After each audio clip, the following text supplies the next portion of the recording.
श्रीमद्भगवद्गीता ज्ञान यज्ञ प्रवचन क्रमांक 147 अध्याय 3 कर्मयोग और श्लोक क्रमांक 31।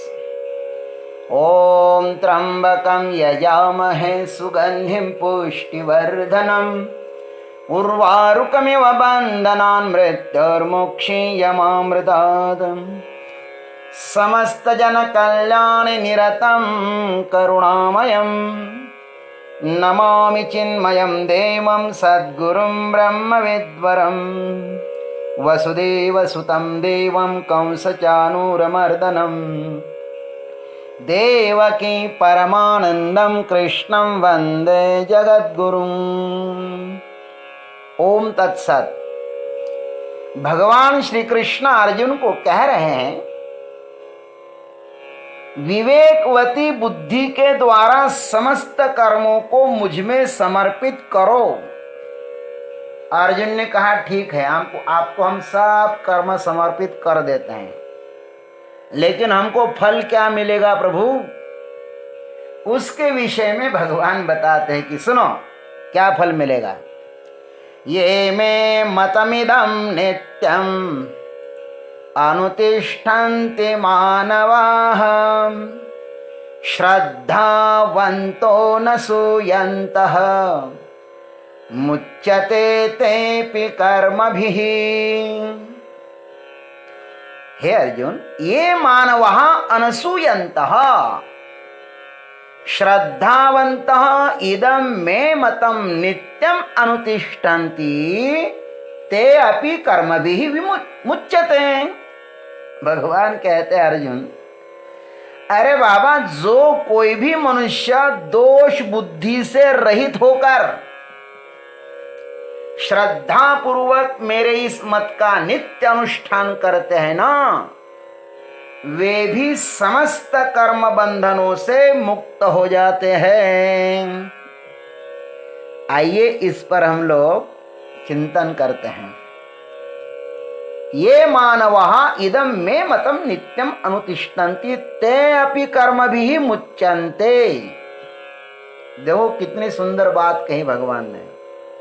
जो कोई मनुष्य मेरे इस मत का अनुष्ठान करते हैं ना, वे निश्चित ही समस्त कर्म बंधनों से मुक्त हो जाते हैं। किंतु दो शर्तें हैं। कौन कौन सी?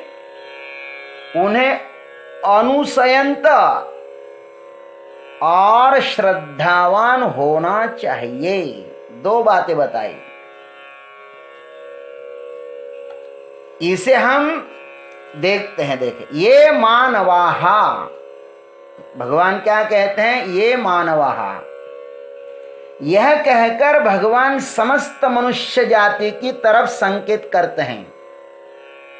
इससे यह स्पष्ट ही ज्ञात होता है कि यह जो गीतामृत है ना, ये किसी एक विशिष्ट संप्रदाय का या किसी एक विशिष्ट धर्म का नहीं है, न किसी एक जाति का है। यह तो राष्ट्रीय ग्रंथ है। इसमें सार्वजनिक तथ्य है। इतना ही नहीं, यह ग्रंथ सार्वलौकिक है। पृथ्वी लोक के इतर भी कोई मनुष्य समाज किसी ग्रह पर बैठा हो तो उनके लिए भी कर्म बंधनों की मुक्ति के लिए गीता में कहे गए नियम ही काम देंगे। भगवान ने गीता वसुदेव पुत्र के स्तर पर नहीं कही है, अपितु सर्वेश्वर अंतर्यामी के रूप में कही है। ये सर्वेश्वर अंतर्यामी की घोषणा है। ये मानवाः, क्या सुंदर बात लिखी। इदं मे मतम, देखो यह प्रत्येक आत्मा का मत है। इदं मे मतम, अंतर्यामी में स्थित होने का जो इच्छुक जिज्ञासु है, उसे चाहिए कि मेरे पूर्वोक्त मत का आचरण करें। समस्त कर्मों को परमात्मा में समर्पित करो। प्रभु सागर की तरह है और समस्त कर्म लहरों की तरह है। और हम लहरों में पड़ा हुआ एक तिनका है। जो कुछ हो रहा है वह त्रिगुणात्मक प्रकृति से ही हो रहा है। तुम सिर्फ दृष्टा बनो, सब कुछ मुझे समर्पित कर दो, इसमें ही तुम्हारा कल्याण है। तुम लहरों के साथ संबंध स्थापित न करो अर्जुन, मुझ सागर के साथ संबंध स्थापित करो। लहरों की तरफ देखो तो अनंत लहरें तुम्हें दुखी निराश बना देगी, और मेरी तरफ देखो तो तुम आनंद में रहो, फिर जहां जाओगे वहां मैं ही हूं। यही है भगवान का मत। इस भाव को नित्य निरंतर जागृत रखना चाहिए। भगवान कहते अनसूयन्तः श्रद्धावन्तः। अनसूयन्तः, हृदय में असूया न होवे और परिपूर्ण श्रद्धा होवे। जो कहा गया है उसमें दोष दृष्टि नहीं होना चाहिए। परगुणेषु दोष विष्करणम असूया। दूसरों के गुणों में दोष ढूंढना उसे ही असूया कहते हैं। जो निरंतर असूया में ही रत होता है ना, वही असुर है। दूसरों के गुण दोषों का चिंतन करने से वे चिंतन करने वाले में भी आते हैं। इसलिए दूसरों के गुण दोषों का चिंतन मत करो। इसलिए तो भागवत महात्म्य में गोकर्ण जी कहते हैं अन्यस्य दोष गुण चिंतनमाश मुक्त्वा। देखो, अन्यस्य दोष गुण चिंतनमाश मुक्त्वा। हे पिताजी, जंगल में जाकर के आप अन्य लोगों के दोष गुणों का चिंतन मत करो। साधकों को चाहिए कि वह दूसरों के दोष गुणों का चिंतन न करे, उससे अपना ही अहित होता है। भगवान कहते हैं मैंने जिस सिद्धांत का प्रतिपादन किया है उसमें किंचिन मात्र भी दोष दृष्टि रहे तो जो अलभ्य लाभ होने वाला है उससे वंचित ही होना पड़ेगा। फिर तुम्हारा अनुष्ठान व्यर्थ चला जाएगा। अनसूयंत के साथ श्रद्धावंत भी होना अनिवार्य है। श्रद्धावान, श्रद्धा साधक का परम धन है। जो है उसे हृदय में धारण करना वह श्रद्धा है। सत्य का उद्गम स्थान श्रद्धा ही है। भाष्यकार कहते हैं गुरु वेदांत वाक्येषु विश्वासः श्रद्धा। गुरु और वेदांत वाक्य पर जो दृढ़ विश्वास है ना, उसी का नाम श्रद्धा है। आचार्य विवेक चूड़ामणि में बहुत सुंदर कहते हैं शास्त्रस्य गुरुवाक्यस्य सत्य बुद्ध्यावधारणम सा श्रद्धा कथिता सद्भिः यया वस्तुपलभ्यते। 25वां श्लोक है विवेक चूड़ामणि का। शास्त्र का अर्थ है प्रस्थानत्रय, गीता, उपनिषद और ब्रह्मसूत्र। और गुरुवाक्यों में सत्यत्व बुद्धि करना, उसी को सज्जनों ने श्रद्धा ऐसा कहा है।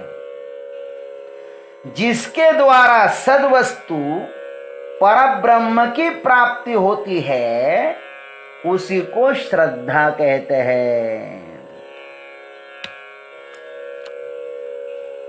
विश्वास से भी अधिक मूल्यवान है श्रद्धा।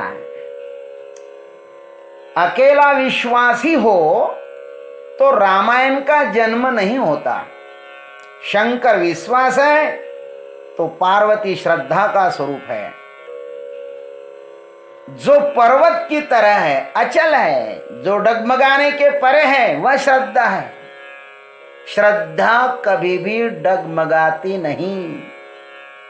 विश्वास यदा कदा अविश्वास में बदल सकता है, विश्वास पर संदेह हो सकता है, लेकिन श्रद्धा कभी भी अश्रद्धा नहीं होती। उसका तो पूर्णतः विश्वास होता है कि प्रभु ही सत्य है, मेरे गुरु जो कह रहे हैं ना वही सत्य है। हजारों जन्मों से भी यदि गुजरना पड़े तो हम तैयार हैं, किंतु उस वस्तु को प्राप्त ही करेंगे। अनुभव करना ही है हमें उस प्रभु का। गुरु ने जो कहा है ना उसका अनुभव हमें करना है। इसको श्रद्धा कहते हैं भाई। हम विश्वास दूसरों को केंद्र में रखकर करते हैं। ध्यान रखना, विश्वास दूसरों को केंद्र में रखकर किया जाता है। मित्र पर विश्वास करते हैं हम, किंतु मित्र तुम्हारे ऊपर विश्वास करता है क्या, यह भी देखना अनिवार्य है। विश्वास में हम धोखा अपने कारण ही खाते हैं। हम बहुत लोगों पर विश्वास करते हैं, लेकिन वह वैसा नहीं होता भाई। हर सज्जन व्यक्ति दुष्टों से धोखा खाता है इसी के कारण, और उसके दोषी हम होते हैं। जो मित्रता के लायक नहीं है उसके साथ मित्रता करने से परिणाम तो दुखद होगा ही ना। हमारा विश्वास अविश्वास में परिवर्तित हो सकता है। अकेला विश्वास हो परमात्मा पर तो वह कालांतर में अविश्वास भी होगा। अतः आस्तिकता नास्तिकता को जन्म दे सकती है और अधिकों को दिया है। कल बहुत आस्तिकता हुआ, आज नास्तिक हो गया है। आज जो आस्तिक है वह कल नास्तिक भी होने की संभावना है। जिसे हमने भगवान माना और उन्होंने हमारी भगवान की मान्यताओं के अनुसार व्यवहार नहीं किया तो हमारा विश्वास गंभीर विस्फोटक हो सकता है। विश्वास अविश्वास में बदल सकता है। बहुत से विश्वासी लोगों ने गुरुओं को भी छोड़ दिया। क्यों? श्रद्धा नहीं थी। ध्यान रखना, जो टूटता है ना उसको विश्वास कहते हैं, और जो टूटती ही नहीं है उसको श्रद्धा कहते हैं। श्रद्धा अजन्मा है मेरे भाई। इसलिए भगवान कहते हैं जो अपना मत कहा उस पर विश्वास होवे, उसमें किंचित भी दोष दृष्टि न होवे। यह न कहे कि कृष्ण अहंकारवश तो नहीं कह रहे हैं, क्या वह हमारा शोषण तो नहीं कर रहे हैं, कृष्ण भगवान है उसका क्या प्रमाण, इत्यादि तर्क न करें। यहां पर कृष्ण कृष्ण नहीं बोल रहे हैं। यहां पर तो अंतर्यामी सर्वेश्वर बोल रहा है महाराज। यह विश्वास करो। यह विश्वास कृष्ण के कारण है। उन्होंने जो कहा उन पर है। जैसे विगतः श्वासः इति विश्वासः, एक बार शरीर में से श्वास निकल जाता है ना, तब यह मुर्दा शरीर फिर से नहीं उठता। विश्वास का ही अर्थ वही है। वैसे ही भगवान के वाक्यों पर विश्वास होवे और उस सत्य को पाने की हृदय में जो आंतरिक आकांक्षा है ना, वही है श्रद्धा। यह श्रद्धा हमारे से पैदा होगी। इसको मुझे जन्म देना है। भगवान विद्यमान है, उसे प्राप्त करने के लिए मेरे में श्रद्धा होनी चाहिए।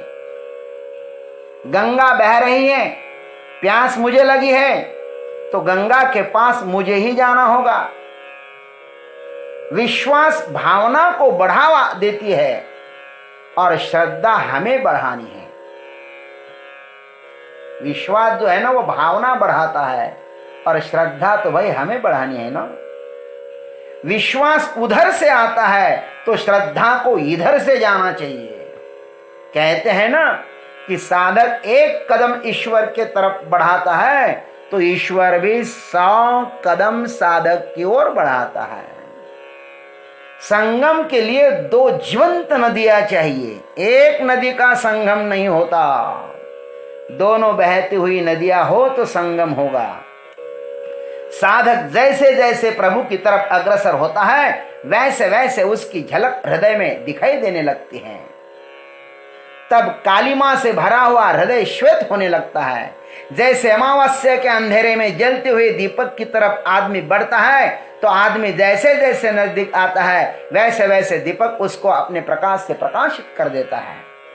ठीक ऐसे ही भगवान के मत का अनुष्ठान साधक निरंतर करता रहे तो वह शनै शनै शुद्ध होकर कर्म मुक्ति को प्राप्त कर लेता है।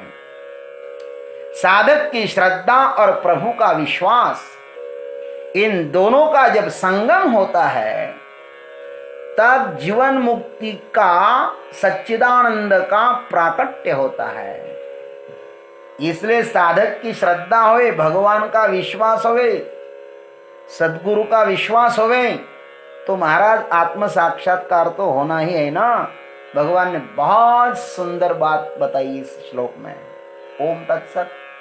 जय गुरुदेव, जय जगदीश्वर, जय जय महाकाल।